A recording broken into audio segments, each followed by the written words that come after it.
The birth of horror. Before men built their villages, before the rivers had names, the gods walked the earth freely. Some, like Makarallig, the bringer of light, shaped the skies with gentle hands. Others, like Lumbag, the great devourer, brought storms and fire when angered. But among them was Ogassi, the god of hunger and hatred. Unlike the others, Ogassi did not create, he only sought to destroy. He feasted on mortals' fear, drinking their sorrow like honeyed wine.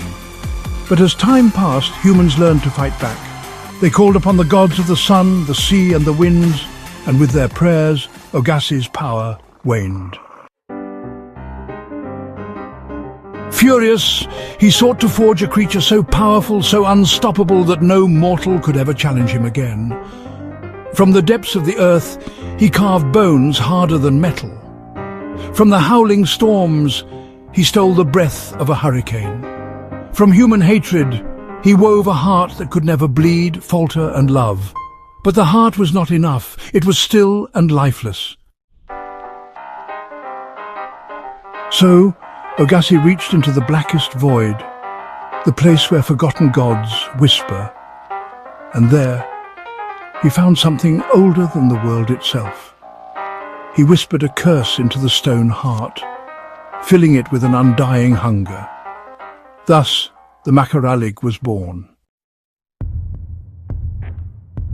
The reign of terror lasted for decades, a time when fear was the only constant. The land was gripped by an unending nightmare, and the skies wept for the suffering below. Entire kingdoms fell, their names erased from the annals of history. No hero rose, no savior came. The Makarallig's shadow loomed over all, and the world trembled in its wake. The Makarallig was a colossus of nightmares. It walked on legs as thick as tree trunks, its skin dark as an eclipse. Its eyes, hollow and sunken, saw only prey. When it breathed, plague and rot followed. No blade could cut it, no fire could burn it, no prayer could weaken it. It crushed mountains underfoot and devoured forests in a single night. Villages vanished, swallowed by the darkness trailing in its wake. The rivers turned black with death, and the air grew thick with decay. The gods watched in horror. Even Makarallig, the bringer of light, could not pierce its hide. Lumbag's storms only fed its fury. For decades, the Makarallig ravaged the land, and the people forgot hope. Then came Batooy, the warrior's oath. Batooy was not the strongest warrior, he was not the fastest. But he was the only one who refused to kneel. He saw his home reduced to ash. He saw his family devoured by the monster's hunger. And in his heart, something unyielding took root. He sought the wisdom of the elders, the spirits, and the forgotten gods. The old hermit of the ballet tree whispered, "You cannot kill what does not live, but curses have weaknesses." The drowned priest of the river gurgled, "Stone is eternal, but salt can break spells older than time." The storm god Lumbag raged. Lightning does not strike the same place twice, but it can be called. Batooy gathered what he needed, a spear carved from the bones of fallen heroes, a tip sharpened with lightning, a blessing of salt, the only thing that could break the Makarallig's spell, and he waited. The Battle of the Blood Moon was about to begin. Forces clashed under the eerie red glow, and destinies were forged in the crucible of combat.